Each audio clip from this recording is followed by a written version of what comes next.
if you score anywhere around 300, what it means is there are so many significant life events going on in your life in a concentrated period of time that statistically it raises your risk of all kinds of diseases and debilitating conditions, but particularly for cardiovascular. So if I were to score anywhere around 300 points on this test, I would do two things. The first is I'd review where I'm penalized to see if any of those things could have been circumvented or delayed.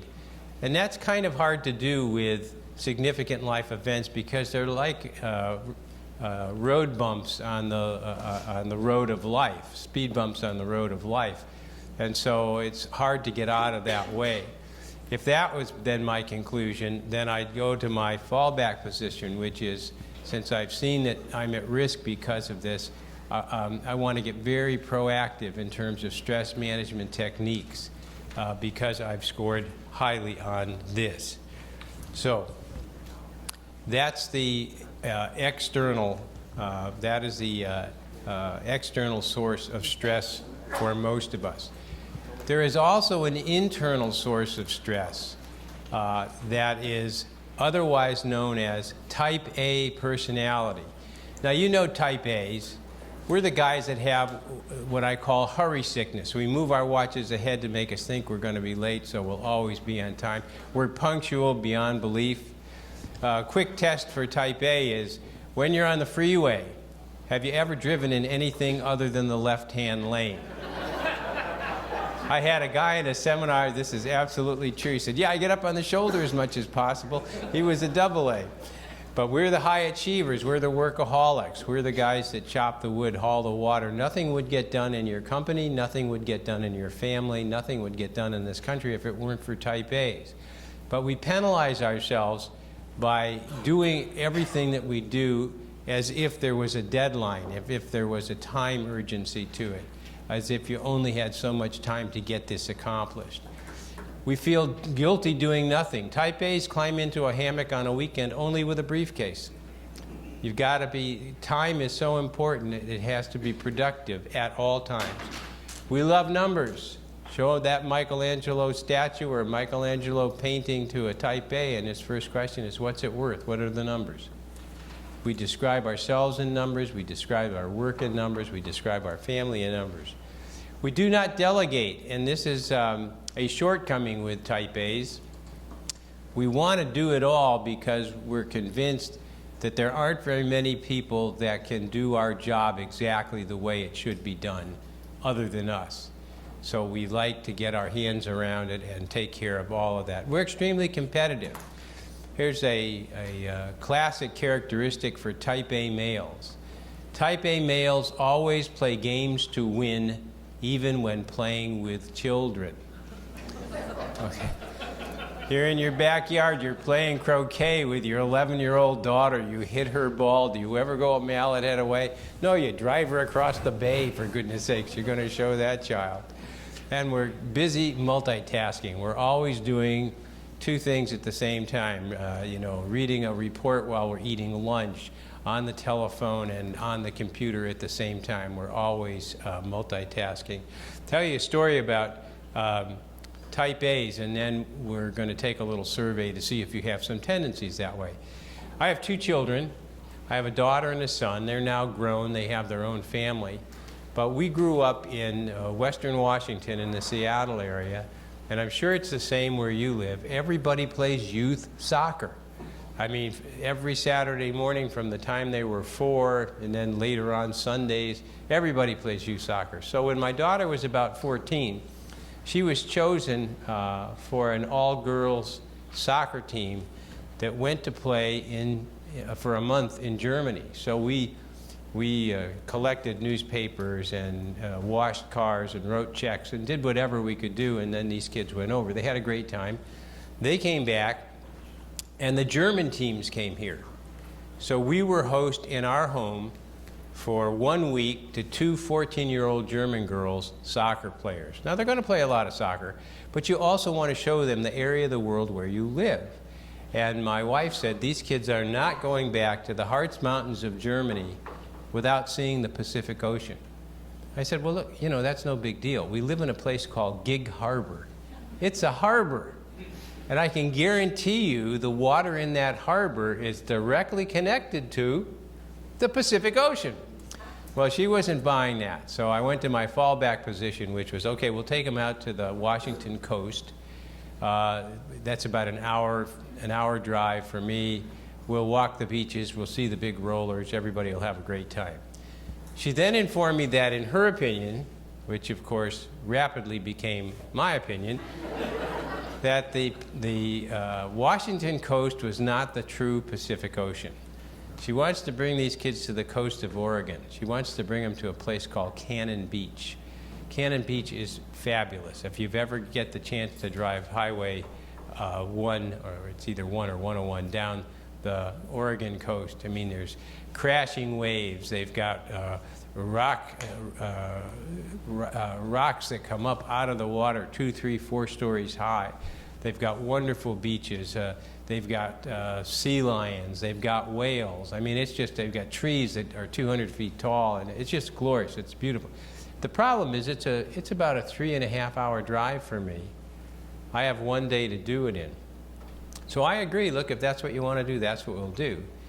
But as a type A, what do I say to myself? 3.5 hours? No way. 2 hours, 20 minutes max. So I am out busily breaking the land speed record. I look in the rearview mirror. Here's a red light pulling me over. Well, a trooper comes to the window. He says, how long since your last ticket? I said, well, about 5 years. He said, well, you're going too fast. And he wrote me out a ticket. Now, any sane person, any type B personality would say, we just got a ticket for speeding. Let's limp into Cannon Beach. What's a type A say? That guy made me late. I'm off schedule. What do you do to get back on schedule? You go faster. I did. 20 minutes later, rear view mirror, red light pulling me over. Well, I happened to glance into the back seat where we've got 4 children. There's my 14-year-old daughter who would like to be dropped off at the nearest nunnery. Life is over. There are the 2 German girls who are completely unfazed because they've seen this before on a rerun of Miami Vice. And there's my 11-year-old son who thinks this is the greatest thing to happen to an 11-year-old boy in the history of 11-year-old boys. So the trooper comes to the window. What's the first thing he says? How long since your last ticket? And my son never misses a beat. He says, well, actually, officer, not all that long. So if you identify with that, you've got, you may have a type A tendency. So if you turn the page and you get to where it says type A test self-assessment, what we've got is a range from 3 to 24, depending on how much you agree with these statements one way or the other. And we've got some diametrically opposed statements. So here's the way it works. Let's go down to the bottom there. On one extreme, you're casual about appointments. If you're late for lunch, and it's no big deal. If you're 10 minutes late for a meeting, hey, they can start when I get there. If that's kind of you, you're at 3 or at 6 or at 9. The other extreme is you are never, ever, ever late. You would drive your car through a brick wall rather than be late for a dental appointment.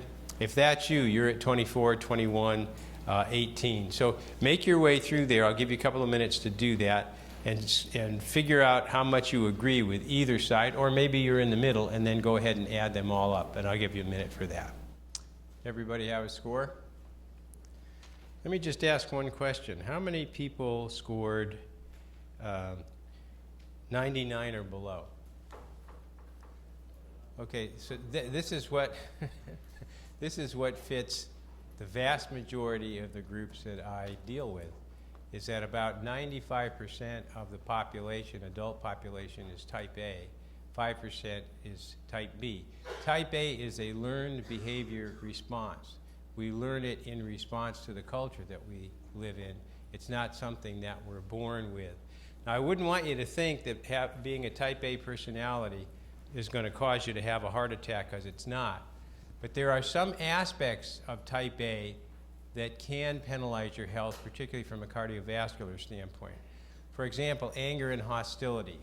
You can't believe how many people every day in this country find themselves in an emergency room at a hospital having a heart attack 1 hour after a terrible argument with their spouse, with their boss, with their colleagues.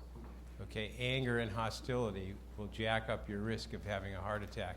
Tell you a quick story about anger and hostility. There was a couple celebrating their 65th wedding anniversary with a special dinner.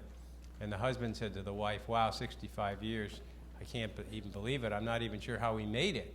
And the wife said, "Well, I'll tell you exactly how we made it, because I know." And she went into the bedroom and came out with a wooden box, opened up the box, and in it were 2 crocheted dolls and $50,000 in cash. And he said, "What's this about?" And she said, "On the day we were married, my mother took me aside and said, there will be times when this guy will be a jerk. And you're going to want to be angry and hostile with him. But instead of being angry and hostile, I want you to crochet a doll." Well, they said, "Okay, 65 years, 2 dolls, doesn't sound so bad. Okay, I understand about the dolls. Tell me about the cash." She said, "Oh, that's from selling dolls." Anger and hostility.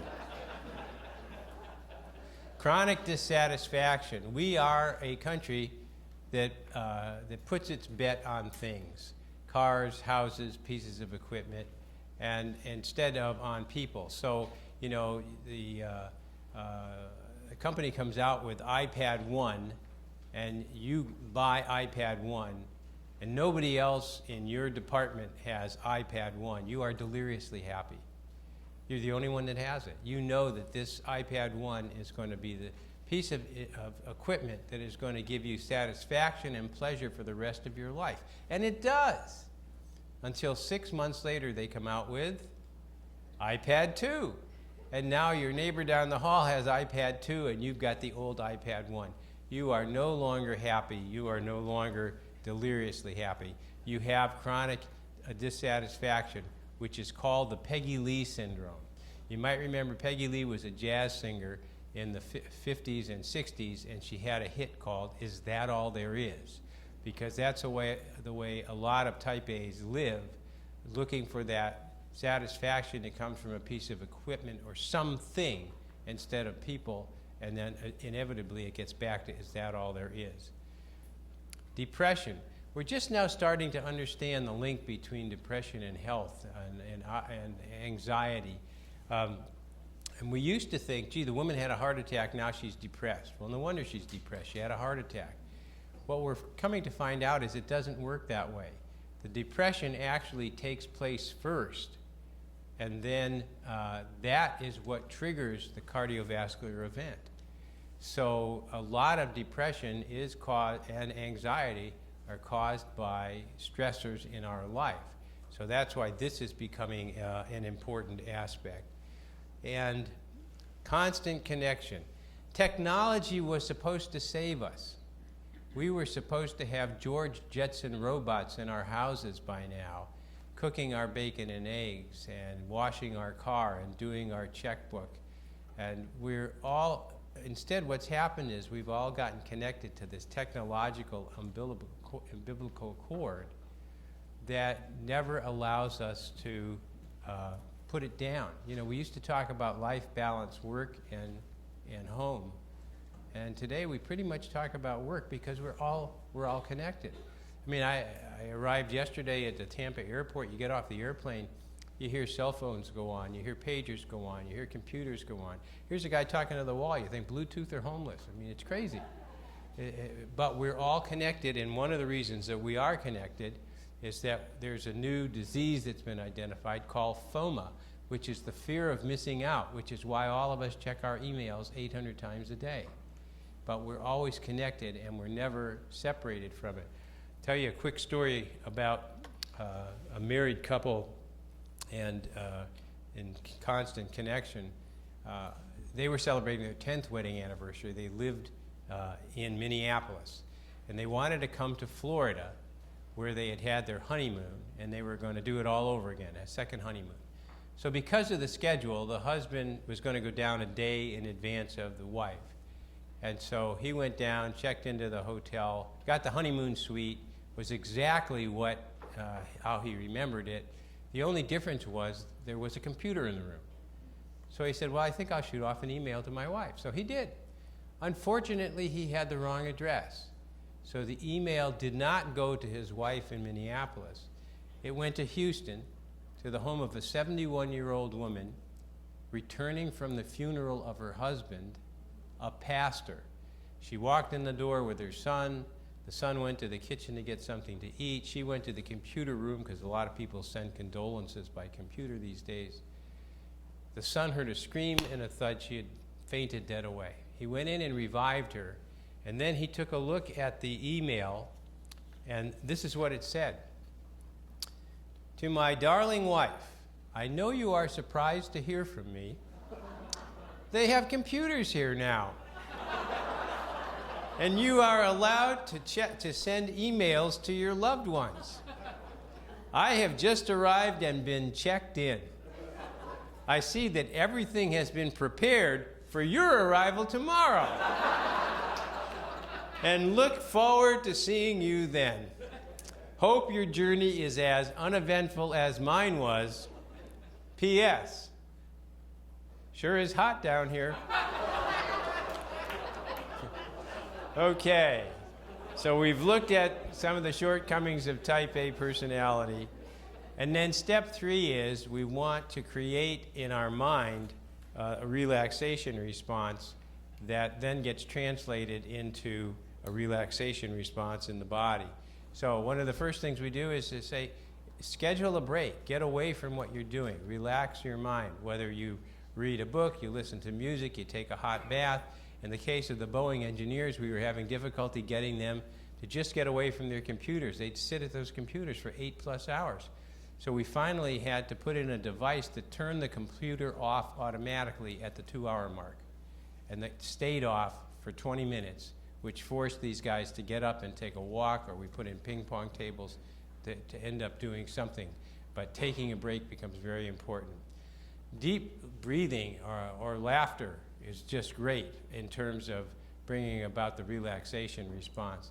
And deep breathing really works. Take a breath right now.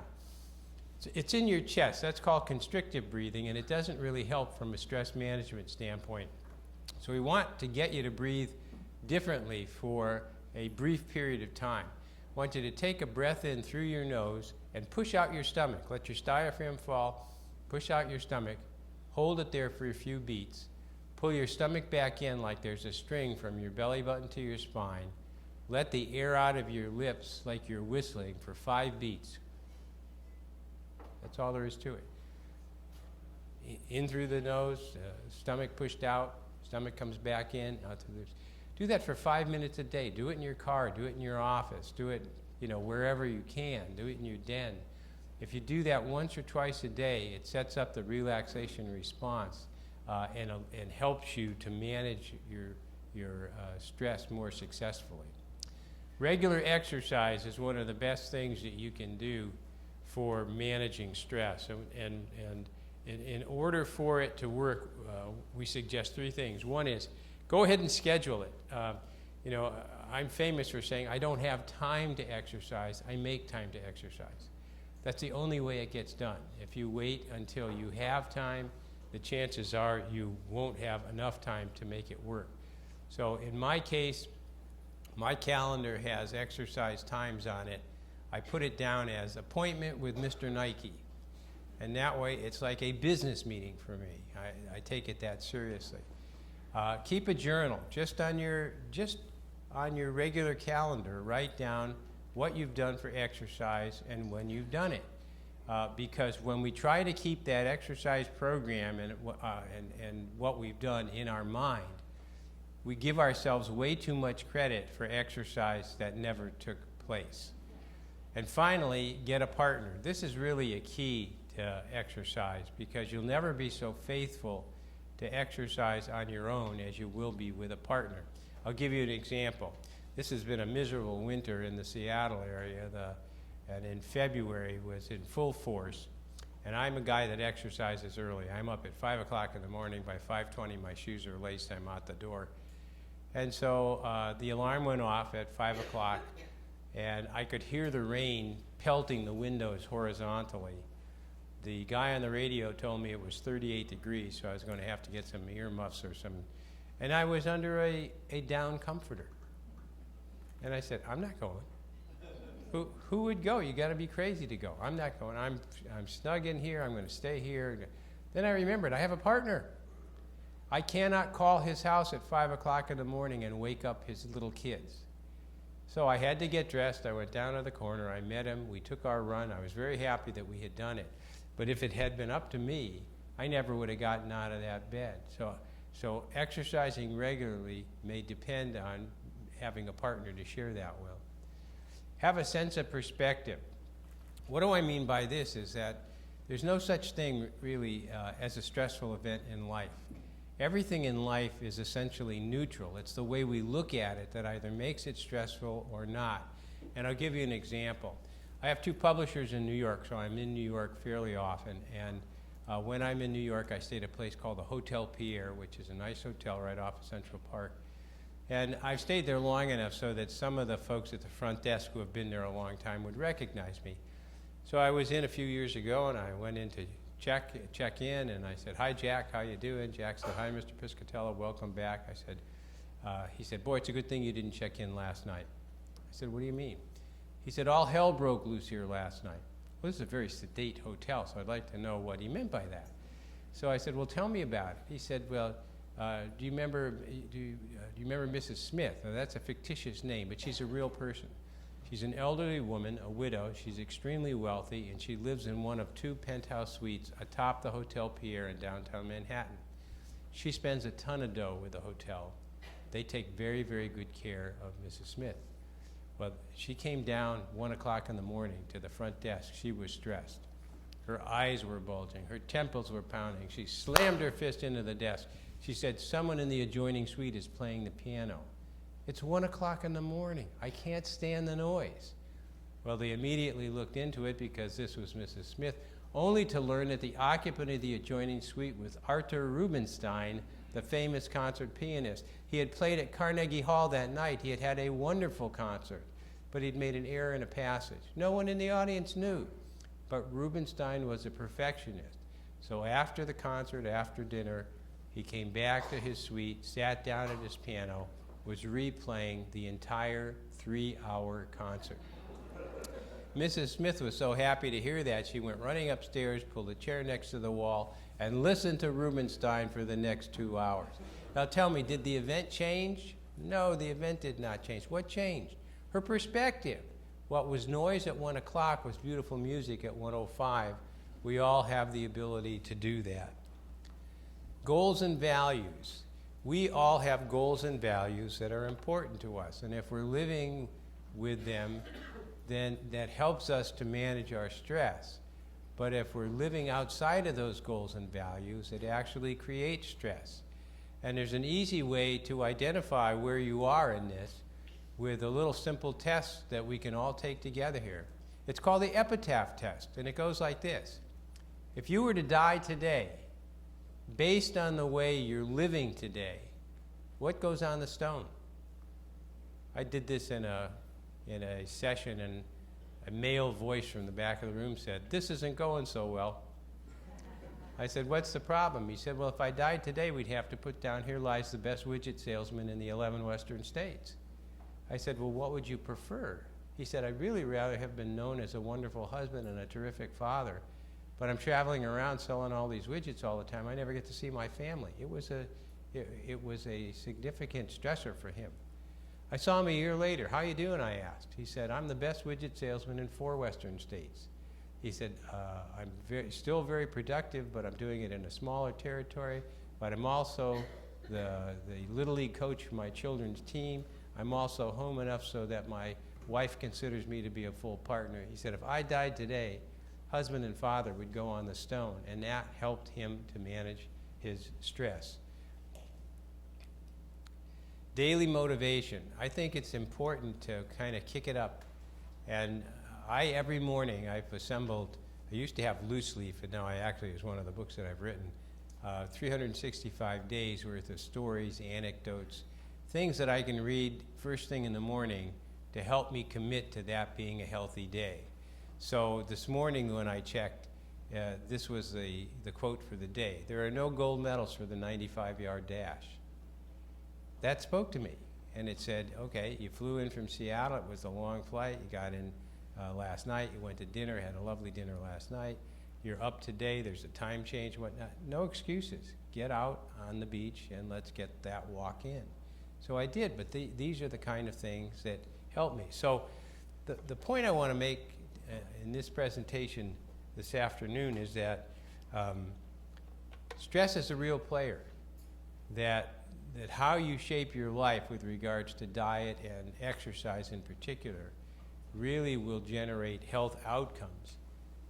But you're not going to stick with a healthy diet and an effective exercise program if stress management is not part of it. Now, I've been teaching this all over the country, and I've had people say to me, you know, this makes so much sense. You know, as soon as Labor Day is over, I'm getting with this program. Oh, I can't do it right now. You know, I've got my husband's relatives are coming in. We've got that project at work.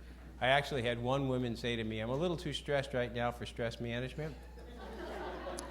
And so we procrastinate. And I can understand that because I can identify with it. But my procrastination caught up to me in 1977 when I was 32 years old and I went through bypass surgery. I thought I'd been doing the right thing. I grew up in an era where they said, drink a lot of whole milk, eat a lot of red meat for strong bones and healthy teeth, so I did. I was never a smoker, but I lived in Connecticut where the doors and the windows are closed 7 or 8 months out of the year, and I had 2 parents that smoked. I don't blame them. They didn't know in those days, but I paid a terrible price for secondary smoke. I was physically active, played 2 sports in high school, 2 sports in college. But in those days, when you came out of college, you stopped. You played a little social golf, a little social tennis. But no one was talking about aerobic exercise. And I was under stress. I owned my own business. But everywhere I looked, people were under stress. So I thought, this is the way we're supposed to live. And one day I was playing tennis, and I got a little pulling sensation in the middle of my chest. That can't be anything. I went back the next day, got a little pulling sensation in the middle of my chest. That can't be anything. I went back the next day, and the next day, the next day. The upshot was I played tennis for 30 consecutive days, never missed a day. And on the 30th day, I no longer had a little pulling sensation in the middle of my chest. I had a giant white-hot pain. I couldn't catch my breath. So I went to see my family physician where I had been 4 months earlier for a complete physical that had been perfect. And I didn't even make an appointment. I just walked through the front doors and announced to his staff, I have bronchitis.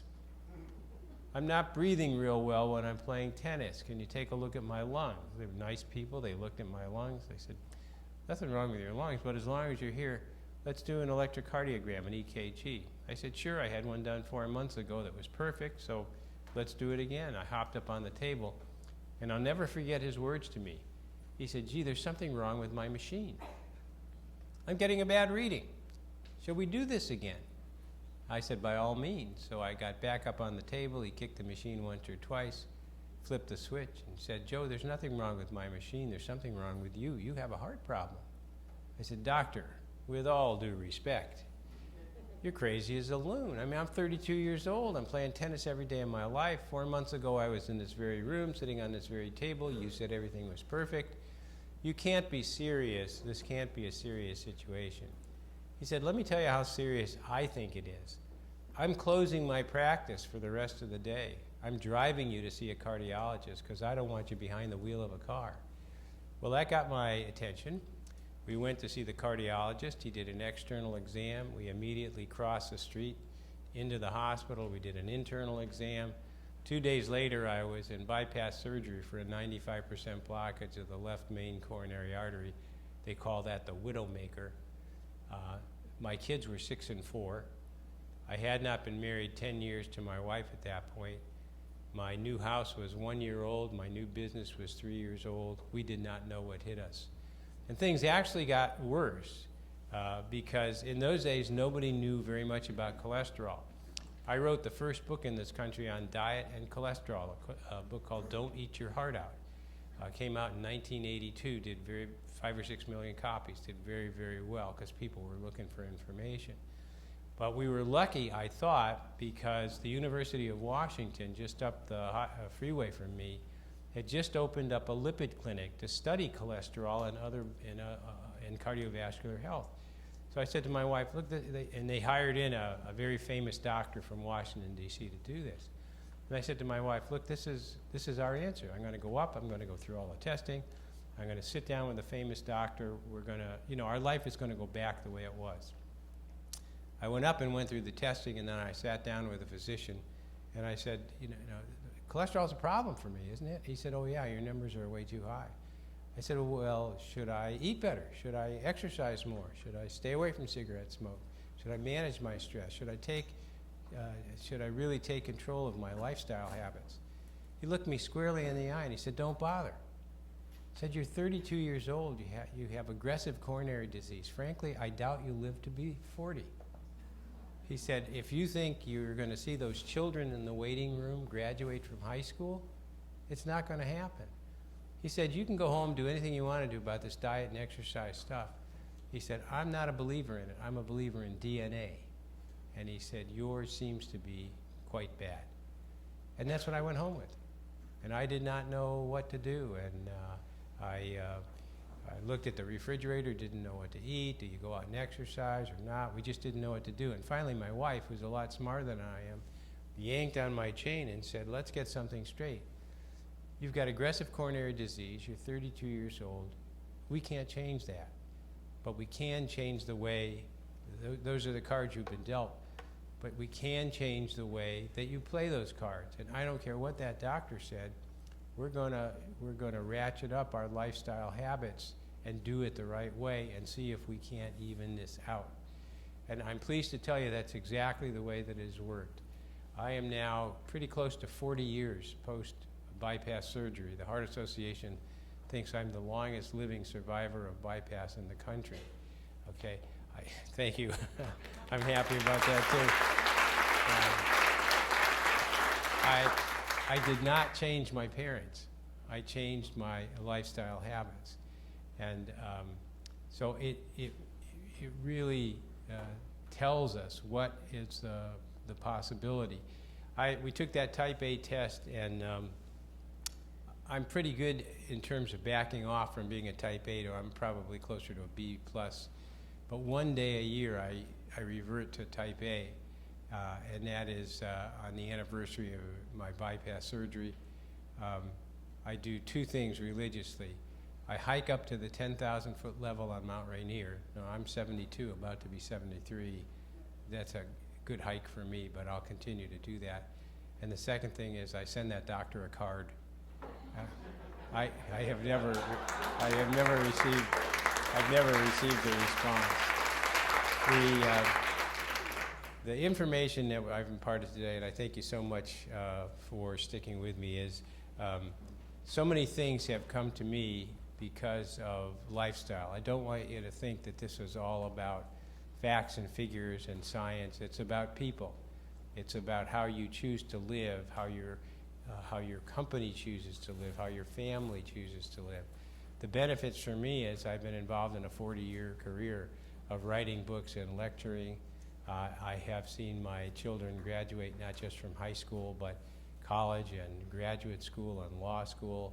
I've got a 50th anniversary with my wife this year that we never thought we'd see. And now we're even into the new generation. Did you turn me off?